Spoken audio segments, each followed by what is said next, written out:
very grateful that the president of the Democratic Republic of Congo was present. He is a very. Je suis reconnaissante que le président de la République démocratique du Congo était présent. Il est très honnête et un homme respectable. Bonjour, comme vous le constatez, nous sommes à Davos. Davos où le chef de l'État congolais, Félix Antoine Tshisekedi Tshilombo, est venu participer à la 50e édition du Forum économique mondial.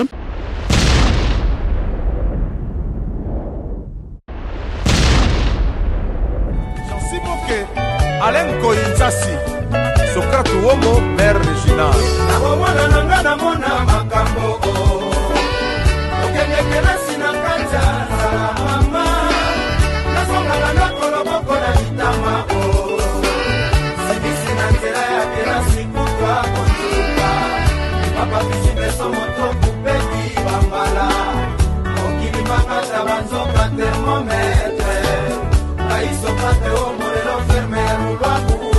Honorable Belmondo.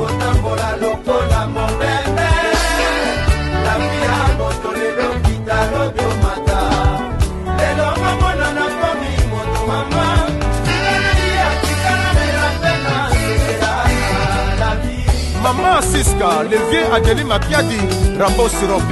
Jipe Fumu, Bijou de Bola, Willy Mokoko, Naleli.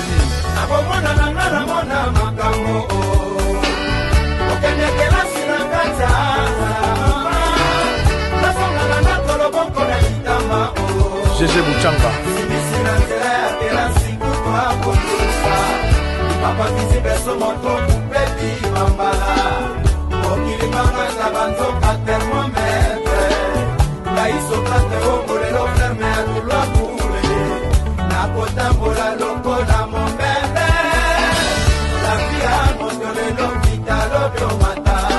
Takato Mandala.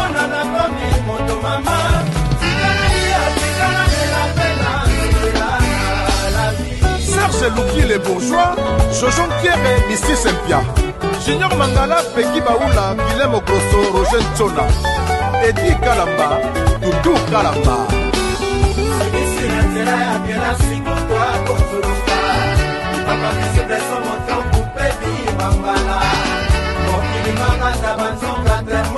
Bébé Nembo.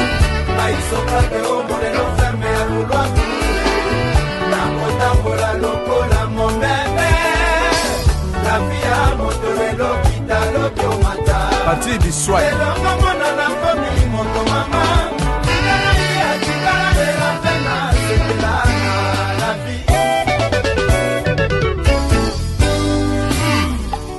Antolo Gange Yamugila. Mwana poto ya Tongo Odilo Swana.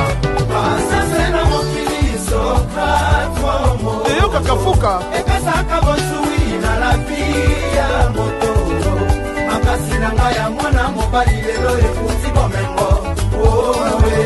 Katou le prince Kamba, Rémi Malutama, le roi de Belge. Shérif Chipamba.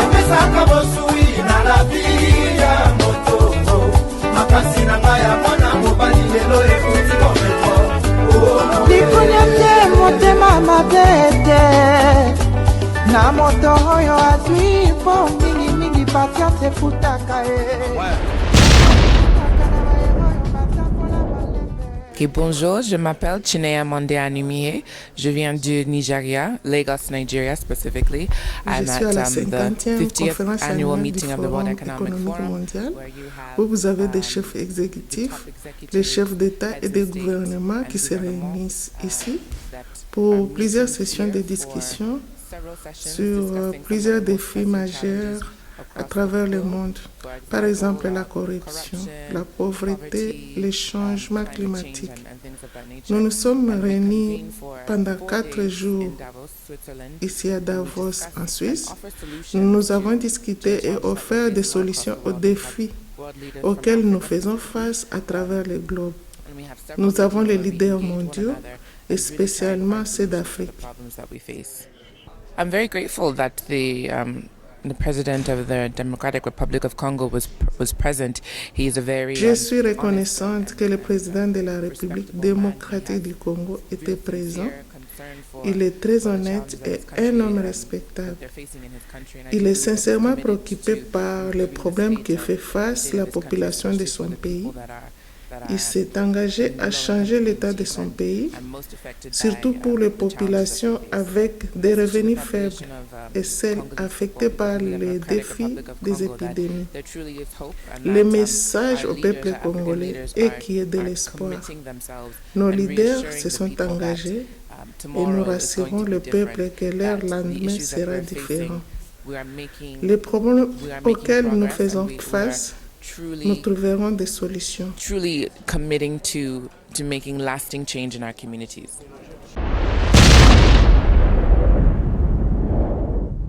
Le problème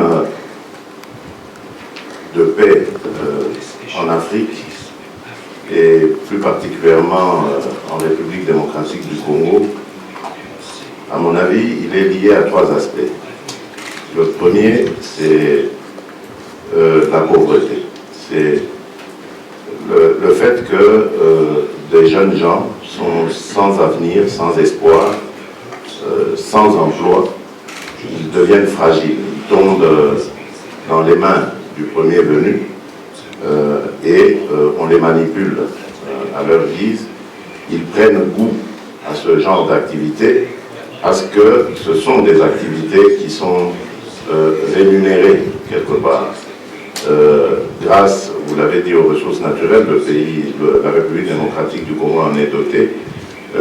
Beaucoup, ça donne au trafic de matières précieuses et donc ils trouvent là un créneau pour pouvoir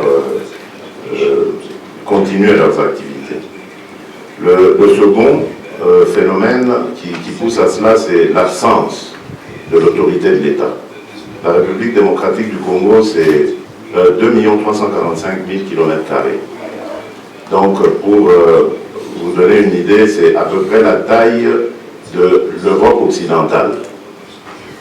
Et vous vous imaginez, donc c'est 4 fois et demi la France, 80 fois la Belgique, la taille de la Belgique. Donc, c'est vous dire que c'est immense pour couvrir ce territoire et le doter d'une administration qui soit capable d'étendre le pouvoir de l'État partout. Et c'est ça le défi que nous sommes en train de nous donner en ce moment, de nous lancer, c'est celui d'établir l'autorité de l'État partout. Cela va empêcher des phénomènes comme celui que nous observons en ce moment au sud Kivu, qui, sous certains aspects, commence par un conflit communautaire entre éleveurs et agriculteurs, mais qui en réalité cache aussi des relents politiques, parce que, absence de, je l'ai dit, de l'autorité de l'État étant, les gens se font la loi eux-mêmes. Ils volent le bétail des autres ou les produits agricoles des uns. Voilà le second phénomène. Le troisième, je le lierai plutôt aux problèmes naturels, donc environnementaux, des problèmes de désertification, déforestation, qui poussent certaines populations du Sahel à venir dans le grand nord de la République démocratique du Congo pour alimenter évidemment leur bétail, parce que trouvant des pâturages. Et étant donné que le pays est très grand et que ses frontières sont poreuses, à partir de ce moment-là, ces populations ont facile à pénétrer sur le sol congolais pour nourrir leurs bêtes et aussi entamer des activités commerciales par rapport à leurs élevages. Et cela entraîne des conflits locaux qui poussent des fois à des atrocités. Parce que ces populations ont compris qu'elles vont comme à la conquête d'autres territoires, donc elles viennent armées, et cela pose énormément de problèmes. Alors, la solution à tout ça, je crois qu'elle est avant tout régionale. En tant qu'Union africaine, je sais que nous n'allons pas créer le président Nana en parlait tout à l'heure, cette zone de libre-échange du jour au lendemain, Mais je crois que c'est très important de nous appuyer sur les organisations régionales. Nous parlions de la CEDEAO tout à l'heure. En Afrique, il y a la CEEAC, la Communauté économique des États d'Afrique centrale. Je pense qu'en renforçant le rôle, les capacités de ces organisations sous-régionales, nous allons réussir à traiter des problèmes sous-régionaux de manière globale. Il faut que ces phénomènes soient traités non pas par les États eux-mêmes, individuellement, mais plutôt par des groupes d'États qui sont réunis au sein de ces ensembles sous-régionaux. Il y a un phénomène qui nous dérange actuellement aujourd'hui, c'est le fameux phénomène de ADF, l'Alliance des forces démocratiques. C'était au départ un mouvement d'opposition armée ougandais et qui essayait de déstabiliser à partir de la République démocratique du Congo et grâce au soutien que leur apportait le défunt maréchal Mobutu, qui essayait de déstabiliser donc le pouvoir en Ouganda. Et puis au fur et à mesure, il y a eu d'autres générations. Aujourd'hui, ça ressemble à une internationale du terrorisme parce qu'ils ont carrément fait allégeance à Daesh et ils s'adonnent à des activités purement terroristes. C'est un mouvement islamiste pur et dur et qui procède par des actes hyper violents. Alors en quoi cette coopération sous-régionale est importante?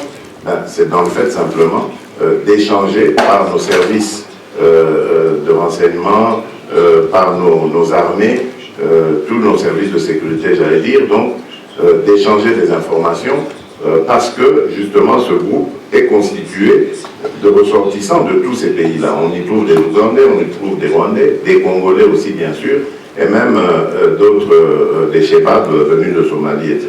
Donc si nous ne renforçons pas la coopération entre les pays de la sous-région, vous pensez bien que ces gens vont se déplacer très facilement et vraiment, j'allais dire, ils vont s'amuser dans cette sous-région à leur guise.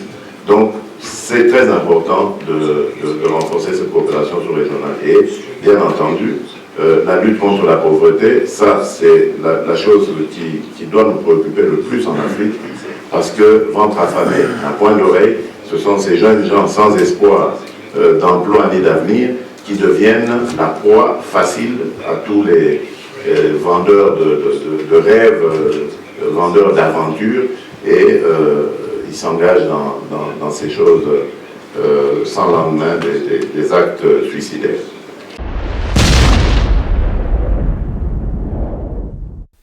C'est un forum économique mondial très important qui réunit les pays développés de ce monde. Alors qu'ils se réunissent à Davos, de la Suisse, et que ça fait 50 ans qu'ils se réunissent. Mais pour la première fois, la République démocratique du Congo a été présente par le biais du chef de l'État, donc à un niveau très élevé, à qui le président de la République a fait un travail énorme, pédagogique, pour parler un peu l'historique de notre pays, la genèse des conflits, et qui n'a pas non plus laissé les gens insensibles. La plupart des personnes qui ont écouté l'intervention très pédagogique du chef de l'État. Mais ce qui est vrai, dans les jours à venir, nous allons vivre le fruit du travail de ce déplacement du chef de l'État, son intervention et les multiples contacts qu'il a pu avoir, et qu'il a été aussi honoré à sa juste valeur parce que parmi les audiences que le chef de l'État avait accordées, il a reçu la présidente de la Confédération suisse, et qu'ils ont eu des entretiens aussi qui leur sont complètement réservés, mais qui redonnent la possibilité à la RDC, la voix de la RDC soit encore de nouveau bien entendue, et que le Congo commence à revenir sur le monde.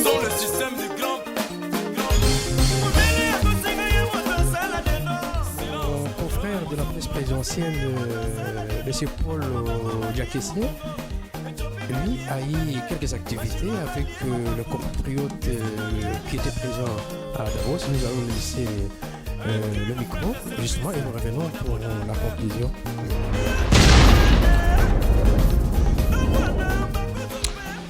Bonjour, comme vous le constatez, nous sommes à Davos, où le chef de l'État congolais, Félix Antoine Tshisekedi Tshilombo, est venu participer à la 50e édition du Forum économique mondial. Et n'oubliez pas qu'en arrivant dans les détails de ce forum, il y a aussi des Congolais qui vivent en Suisse. Il s'agit de M. Gilberto Kumbu. Bonjour. Vous habitez la Suisse depuis combien d'années? Je suis en Suisse depuis 22 ans. Depuis 22 ans. Donc, toujours congolais ou vous avez changé de nationalité? Par différentes raisons. Donc aujourd'hui j'ai le passeport suisse. J'ai les papiers suisses. Mais personne ne peut me priver la nationalité congolaise parce que je les suis de nature. Je suis congolais. Donc mon sang, ma vie, c'est congolais. Mais le constat qu'il n'y a pas eu un accueil préparé, digne pour accueillir les chefs de l'État.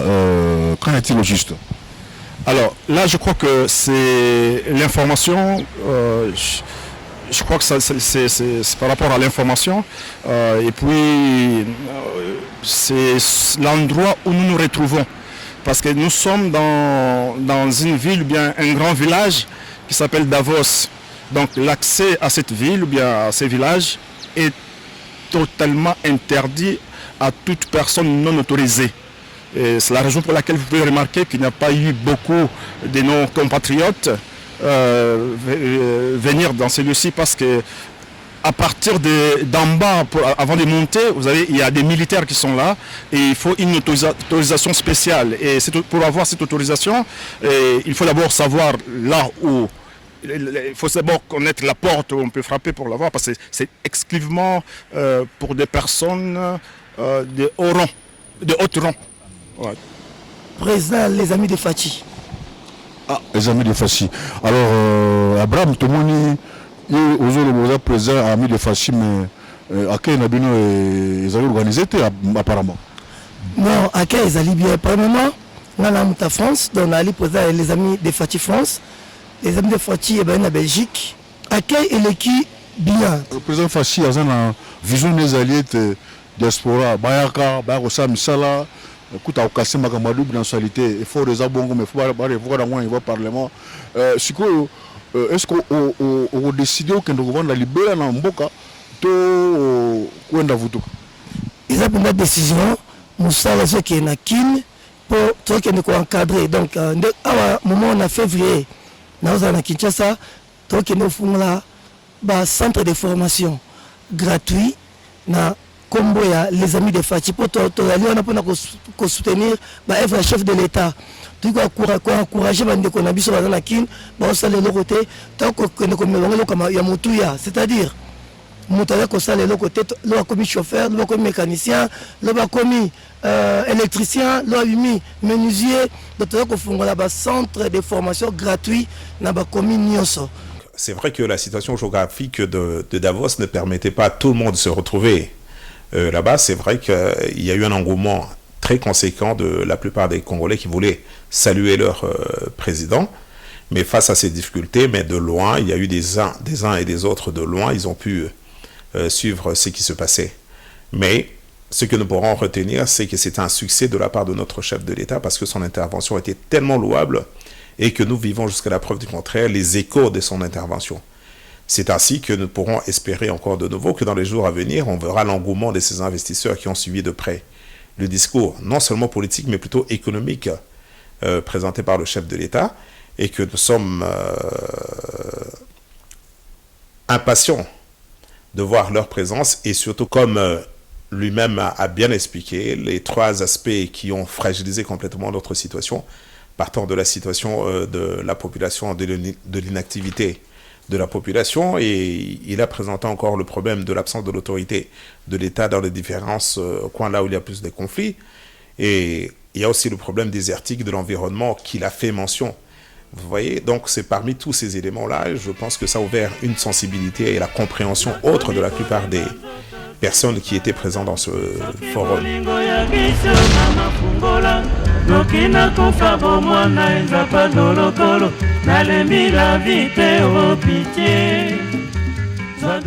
Notre émission est en présent terminée. Merci de l'avoir suivi. Rendez-vous dimanche prochain pour un autre numéro. Nakota makanisi depuis tomboyana nakoyeba tina te o mama kanisa touti gwadoli te o pantalo na mokamba toni manganga nzambe o pete na mosapi jemela sivekawe o solo toboyani o nakomi kolemba nzoto seli parado soki bolingo ya kisio mama fungola noki nakofa bomwana enzapa dolokolo nalembi la vite o pitié zadombi na mo mama ngoyao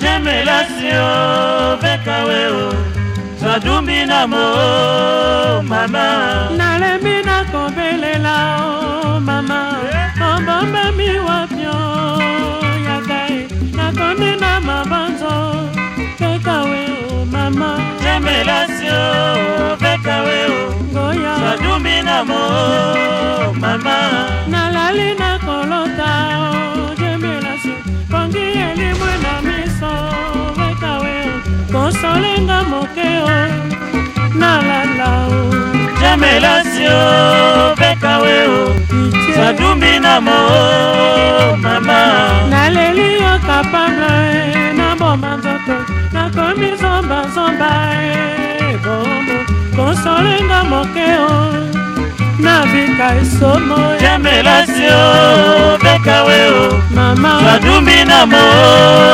mama mokema ekompeta o nakobanga nakoyeba tina te obo lamolwe nokina baka poison e nakufa esomo jemelasio bekawe o mama sadumbi na mo mama na juge yo lokola yo naskariete otekinga lokola yesu masiya omba fote yo oboli bala oboli jemelasio bekawe o mama sadumbi na mo mama adieu bekawe o bisimbo ya mokili eponaka te obo esukaka te o asukoli maboko eponse pila te o